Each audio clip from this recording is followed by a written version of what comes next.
Hihilain ko yan. Hihilain ko yan. Naku, maniwala ka, hihilain ko yan. Kakapag mana. Pero hihilain ko yan.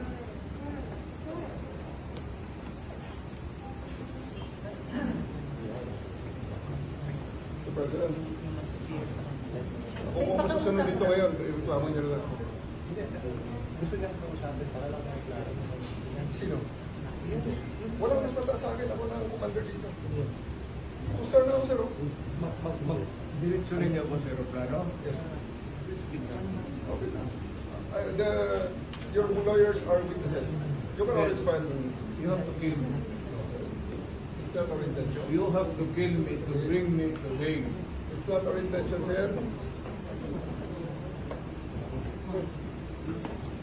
It's not our intention. It's not our intention, sir. You see? Sir, di ba siya po yung lalaki? You know that you've done your duty. Okay? You've done your duty. Alalayan lang si Presidente.